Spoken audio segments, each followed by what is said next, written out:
It's June 27th, 1857, and another remarkable event is about to be uncovered by Arion, Rebecca, and Olly, the Retrospectors.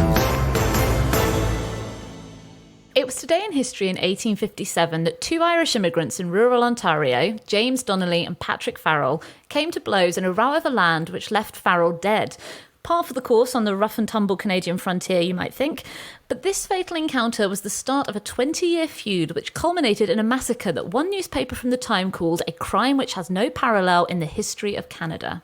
And this particular batch of Canadian Irish, the Donnelly family, were from Tipperary, which was the most violent district of Ireland at the time. So there you had Catholics fighting Protestants, obviously, but also each other about who was trading with and talking to Protestants. And the Donnellys were considered Blackfeet, Catholic Irish, who chose not to fight the English or the Protestants. So they were not popular amongst their own people. Yeah, and that Blackfeet thing is how the Donnellys came to be known as the Black Donnellys. And, you know, in many ways, they were kind of typical of Canada's new arrivals. They were quite poor. They were searching for new opportunities. James and Johanna were the two parents of the equation, and they had a young son, James Jr., sometime between 1842 and 1846. And they soon had a second son called Will. We've only got 10 minutes. They had 7 sons, 1 daughter. Yeah. 3 years later, they welcomed a bouncing baby boy. I was going to give you the individual details of each child. Anyway, but they moved to Biddulph Township, which is just near to London, Ontario, and they set up this sort of homestead in the wilderness, and they were just working the land, but they had no right to it, crucially. And that was really common in North America throughout the 1800s, that farmers would squat on the land and earn the right to use it by improving it through cultivation. And the land's technical owner was a guy called John Grace. But again, this squatting was a really accepted part of life, and he didn't try and eject the Donnellys until 1856. And it seems that this was because Patrick Farrell, another Irish immigrant in the area, had leased a portion of the land that turned out to be occupied by the Donnellys. It eventually went to court, and a judge split the land between the two families, but obviously created a lot of bad blood. Yeah, I mean, it was actually a good deal for them. I think Joanna recognised it was a good deal, but James was a kind of all-or-nothing guy. He was angry. He was like, no, we should have had 100% of the land that we've been squatting on. And according to Farrell, Donnelly then began making all sorts of attacks against him, killing his livestock, lighting his barn on fire, and even taking a shot at him, which brings us to today in history at, of all places, a barn-raising bee, which was kind of like the party/construction event you have when everyone hauls on the rope and puts the barn up, right? Yeah, and so at this event, both Patrick Farrell and James Donnelly, I guess like the rest of the men there, had been drinking all day. Some words were exchanged between the two of them, I guess because there had been a certain amount of livestock killing and barn burning between the two. And so Farrell was apparently big and much taller and heavier than James, but James was regarded as being very tough, and their brawl came to a very quick end when James drove this handspike through Farrell's head, wounding him fatally.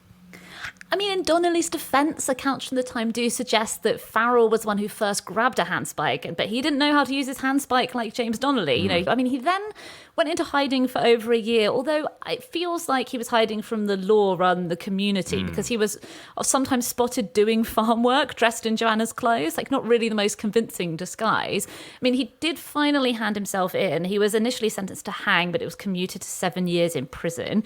So when he got out in 1865, by this time he had 7 hard-as-nails sons, aged between 11 and 23. Do you want me to go into who they were exactly? Yeah, can you list them again for me?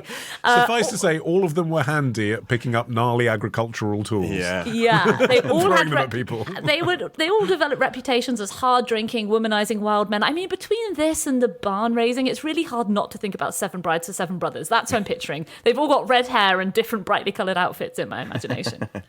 They were all good-looking, apparently, and not actually either as dunderheaded as you might imagine from this kind of rural depiction. One of them wrote poetry. You know, they were intelligent entrepreneurs. They started up a stagecoach line in the 1870s. But, I mean, you'll note we're 13 years into the story, and yet that also turned violent with sort of rival operators of stagecoach gangs burning each other's coaches and stables, and again, with the descendants of the people involved in this original feud. Yeah, well, as well as being brighter and more capable than one might have expected, they were also incredibly tough. And according to a local saying at the time, the further one lives down Roman Line Road, the tougher one is, and the Donnellys live at the end of the road. So they were really hard men who gained a reputation as thieves and vandals who would not just do anything within the realms of the law to get their businesses off the ground, but also outside the law as well. Look, things made of straw, gonna catch fire. Just because the Donnellys live nearby, it's not always them with the match. By this point, their reputation now loomed so large that they had become a scapegoat for any kind of disorder. And in 1879, they became the target of the new town priest, Father John Connolly, and he wanted to take aim at the widespread lawlessness in the town, and he formed the Biddulph Peace Society. The idea of this was that people would take a vow to uphold peace in the town. The Donnellys weren't interested in signing that, and actually, an interesting thing is that the friction between Father Connolly and the Donnellys seems to stem not just from their rowdiness, but also the Donnellys objected to Connolly's passionate anti-Protestant sermons. So again, going back to this Blackfeet thing. Yeah, which, I mean, from this perspective, you're like, oh, well, they were talking to Protestants whilst being devout Catholics themselves. That's a slightly more progressive way of dealing with life than all the others who weren't. But at the time, they went every Sunday to church and then heard themselves being preached about by Father Connolly from the pulpit, being blamed sometimes fairly, yes, for being involved in lots of violence around the town, but sometimes unfairly as well, and being scapegoated. And, of all the ironic names, Peace Society, for the group of people that were essentially assembled to disassemble the Donnellys. Yeah, so this whole decades-long, ongoing, multi-generational feud comes to this quite brutal end in the early hours of February the 4th in 1880, when a group of these, let's call them what they were, vigilantes, came to the Donnelly family homestead late at night. There was some idea that they were just going there to sort of rough them up, but it didn't turn out that way. Father Connolly was not among them, but just before this all happened, he had denounced the family from the pulpit, declaring that evil had fallen among the community, right. And he offered a $500 reward for the detection of the wicked persons. So you can see how he was very much fanning the flames of this. Yeah. So 30 members of this vigilance committee met at the Cedar Swamp Schoolhouse, where they drank copious amounts of whiskey and then grabbed their weapons. Some of them had firearms, others had farming tools and clubs, and they headed for the Donnelly homestead. Which, by the way, is a sort of cliche, isn't it? From kind of rural horror. Yeah. The pitchfork mob. Right. Yeah. But you don't actually really think about what it might be like if someone tore you apart with a pitchfork. It's such a horrendous way to die, isn't it? Yeah, and I mean, as you were saying, Arion, at first there wasn't a specific plan to harm anyone. There was a vague idea that they would forcibly arrest the Donnelly men, but no one was quite sure where that went from there. Some of them then thought they should hang them till they were dead. Some of them thought they should hang them until they confessed to their crimes, which seems like a bit of a pipe dream of what would happen. Yeah, right. So as well as the Donnelly household, there was another person there that night, Johnny O'Connor, who was a young farmhand, and he was just sleeping over. But he awoke to James Sr. getting dressed and going down to try to deal with the fact that this peace society had Tom Donnelly out the front, handcuffed and surrounded by a group of men.